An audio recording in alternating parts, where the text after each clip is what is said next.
8 interesting facts about El Salvador. El Salvador के 8 दिलचस्प हकाइक। दोस्तों, लातीनी अमेरिकी मुल्क एल सल्वाडोर एक ऐसा मुल्क है जहां लड़की की 15वीं सालगिरह पर एक जश्न मनाया जाता है और हर कोई आके इसे मुबारकबाद देता है। ये एक ऐसा मुल्क है जहां के कवानीन निराले और दुनिया भर से अनोखे हैं, खासकर शराब पीकर गाड़ी चलाने वालों के लिए। और ये एक ऐसा मुल्क है जहाँ के लोग एक खास किस्म के फूल की पत्तियों को कैंडी यानी कि मिठाई की तरह खा जाते हैं। लेकिन आपको ये बात जानकर हैरत का एक झटका लगेगा कि इनका हुक्मरान तो एक क्रिश्चियन है, लेकिन इसका बाप ना सिर्फ एक मुसलमान था बल्कि मस्जिद का इमाम भी था। इसके पीछे क्या सच छुपा है और क्यों यहाँ के लोग लंच और डिनर के लिए लेट आने वाले मेहमान को पसंद करते हैं, जानिए ये सब फैक्ट्स आज की इस जबरदस्त वीडियो में। और अगर आपको टॉक शॉक चैनल की वीडियोस पसंद आ रही हैं तो अभी आज की वीडियो को एक लाइक देकर हमारी फैमिली का हिस्सा जरूर बन जाएं। फैक्ट नंबर 1, दोस्तों एल सल्वाडोर का ऑफिशियल नाम रिपब्लिक ऑफ एल सल्वाडोर है और ये सेंट्रल अमेरिकन कंट्री है जो कि 21,041 स्क्वायर किलोमीटर रकबे के साथ बर्र-ए-आज़म अमेरिका का सबसे छोटा मुल्क भी है। इस मुल्क की कुल आबादी 6.5 मिलियन यानी कि सिर्फ 65 लाख नफूस पर मुश्तमिल है। अगर इसके नाम की बात की जाए तो ये एक स्पेनिश नाम से निकला है जो कि है सान सल्वाडोर यानी कि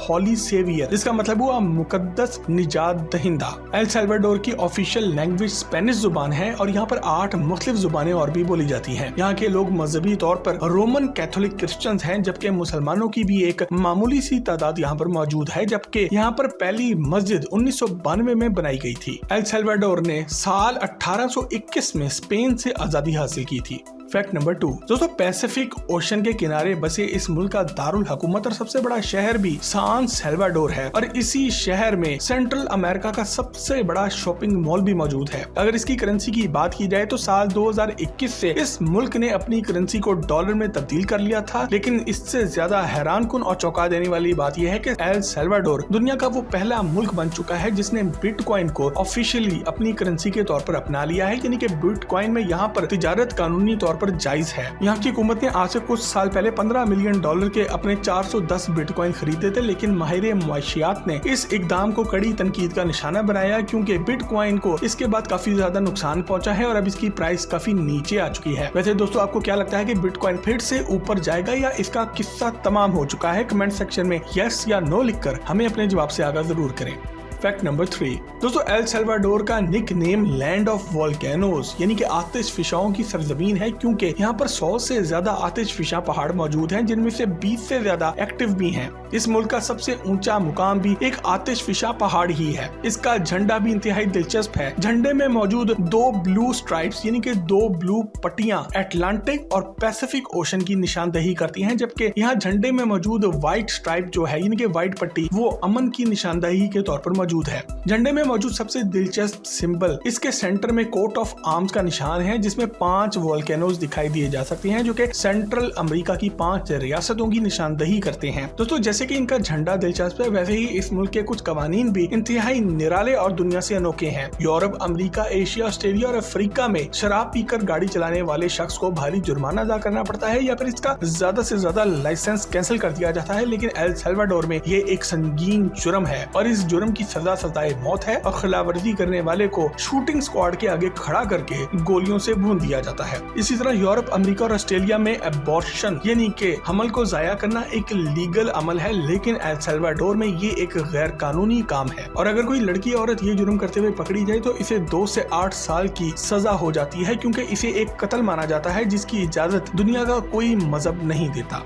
फैक्ट नंबर 4, दोस्तों एल सल्वाडोर में मेहमान नवाजी के आदाब भी बहुत ही अजीब हैं। अगर आप इस मुल्क में जाएं और कोई आपको लंच या डिनर पे बुलाए तो कभी भी भूल कर भी वक्त पर मत जाना, क्योंकि यहाँ के मेजबान को वक्त पर आने वाले लोग हरगिज पसंद नहीं। यहाँ पर 30 से 45 मिनट देर से आने वाले को अच्छा समझा जाता है। इसी तरह जब आप खाना खा लें तो फौरी तौर पर इजाजत मत लें क्योंकि इसे भी बदतहजीबी समझा जाता है। कम से कम 1 घंटा मजीद मेहमान के साथ गपशप लगाना जरूरी है। खाते वक्त मुकम्मल खाना खत्म करने को भी मायूब समझा जाता है। थोड़ी मिकदार छोड़ देना अच्छा समझा जाता है। जब आप किसी के घर में मेहमान बनकर गए तो लिलीज और मैरीगोल्ड के फ्लावर्स यानी कि फूल कभी मत लेकर जाएं क्योंकि यहाँ पर ये फ्यूनरल्स यानी कि जनाजों पर लिए जाते हैं। बेहतर होगा कि आप रेड कलर के रोजेज या फिर कोई अच्छी परफ्यूम तोहफे में ले जाएं। इसलिए आप जब कभी भी किसी मेजबान के लिए यहाँ पर तोहफा लेकर जाएं तो ये 2 चीजें ही लेकर जाना काफी रहेगा।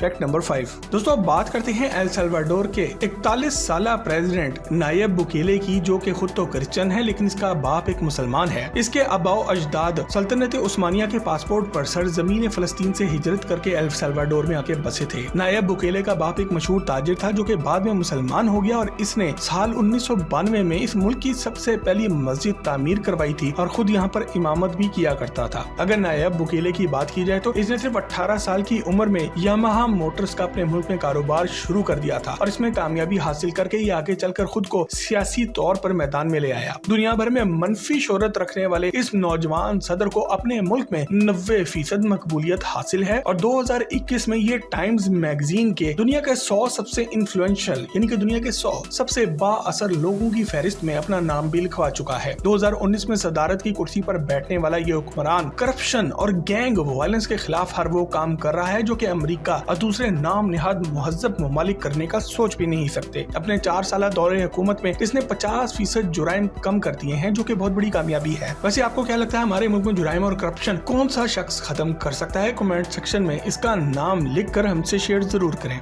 फैक्ट नंबर 6 दोस्तों, एल सल्वाडोर को फुटबॉल वॉर के लिए भी जाना जाता है जबकि इसमें फुटबॉल जैसा कुछ नहीं है। किस्सा कुछ यूं है कि एल सल्वाडोर ने साल 1969 में अपने हमसाया मुल्क होंडुरस पर हमला कर दिया था। जितनी जल्दी ये जंग शुरू हुई थी इतनी ही जल्दी ये खत्म भी हो गई, यानी कि सिर्फ 100 घंटे के अंदर। इसलिए तारीख में इसे द 100 आवर वॉर कहा जाता है। इसकी वजह से फीफा के वर्ल्ड कप क्वालिफायर में दोनों ममालिक के सपोर्टर्स में काफी झगड़ा भी हुआ, यानी कि इस जंग की वजह से फुटबॉल इन लोगों के लिए जिंदगी और मौत का सवाल बन गई थी। वैसे ये मुल्क आज तक ओलंपिक्स में एक भी मेडल नहीं जीत पाया, ताहम इसके शानदार बीचेस की वजह से यहाँ पर दुनिया भर से सर्फर्स आते हैं और सर्फर्स के लिए ये जन्नत माना जाता है और यहाँ पर वर्ल्ड सर्फर्स टूर्नामेंट भी हो चुका है जिसकी वजह से अब यहाँ पर सियाहत को भी फरोग मिल रहा है।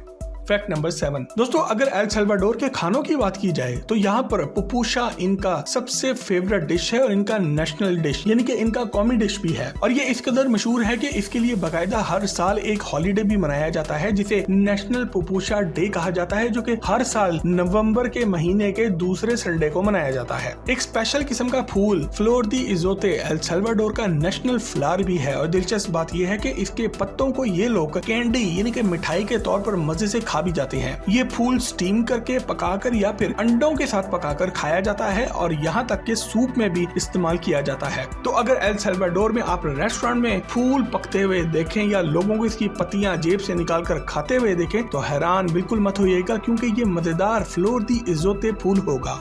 फैक्ट नंबर 8 दोस्तों, नए सदर के आने की वजह से इस मुल्क के हालात काफी बेहतर हो गए हैं, लेकिन फिर भी ये मुल्क गैंग्स, वायलेंस और यहाँ पर इलीगल इमिग्रेशन की वजह से दुनिया भर में शोहरत रखता है। यही वजह है कि ये सयाहत के लिए महफूज मुल्क नहीं समझा जाता और एक दौर में तो पूरी दुनिया में सबसे हाईएस्ट मर्डर रेट यानी कि कत्ल होने का शरह भी यहीं पर मौजूद था। इसके खूबसूरत बीचेस, लैंडस्केप और इसका ट्रॉपिकल वेदर होने के बावजूद सयाहों की तादाद यहाँ बहुत ही कम आती है, लेकिन सर्फर्स यानी कि समुद्री लहरों पर डांस करने वालों के लिए इससे बेहतरीन जगह कोई नहीं और यही वजह है कि तमाम तर बदनामियों के बावजूद भी यहाँ पर सर्फर्स का इंटरनेशनल टूर्नामेंट कराया जाता है और दुनिया भर से समुद्री लहरों के दीवाने इसके साहिलों का रुख करते हैं। वैसे अगर किसी एक वजह से आप इस मुल्क जाना चाहेंगे तो वो वजह कौन सी होगी कमेंट सेक्शन में लिखकर हमसे शेयर जरूर करें और मजीद दिलचस्प वीडियोस के लिए टॉक शो के चैनल को भी सब्सक्राइब जरूर करें। आपसे बहुत जल्द एक और जबरदस्त वीडियो में मुलाकात होती है। जब तक अपना और अपने घर वालों का ख्याल रखें। अल्लाह हाफिज।